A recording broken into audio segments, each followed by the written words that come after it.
When Stars Fall for You Part 1 সিওলের এক উষ্ণ বিকেল, কনসার্টের দিন।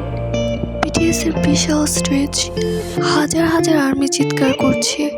কিম জে-ইয়ং, ভি, ওয়াইএনভির মাঝখানে দাঁড়িয়ে আছে ছোট্ট একটা বেগুনি ব্যানার হাতে, তাতে লেখা you are my only universe ভি। তার চোখ জলে চিকমিক করছে, কারণ এটাই তার প্রথমবার তাকে এত কাছে দেখা।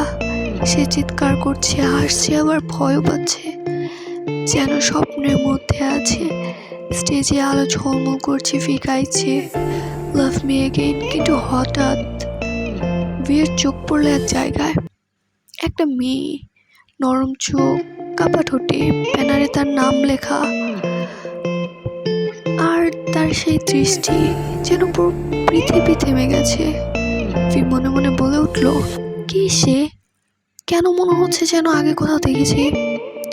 গান শেষ হলো, ওয়াইন এখনো তাকিয়ে আছে তার দিকে, আর ভি তাকিয়ে আছে ওয়াইনের দিকে। কেউ কিছু বলেনি, কিন্তু চোখে চোখে কিছু একটা জ্বলে উঠেছিল। কনসার্টের পর ব্যাক স্টেজে ভি এখনো ভাবছে সেই মেয়েটার কথা। ভাবতে ভাবতে হঠাৎ জিমিন এসে ভিকে বলে উঠল, হে ভি, কি হয়েছে তোমার? তুমি এত উত্তাল দেখাচ্ছ কেন? ভি হালকা হেসে বলল, maybe I just saw something real for the first time. Wine বাড়ি ফিরে আসে, কিন্তু তার হৃদয় কাঁপছে এখনো।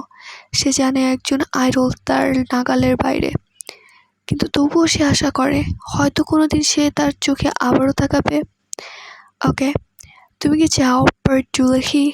সেখানে তারা আবারও হঠাৎ দেখা করে, আর ভি বুঝতে পারে যে তার হৃদয় এখন ওয়াইনের জন্য একদম নরম হয়ে গেছে।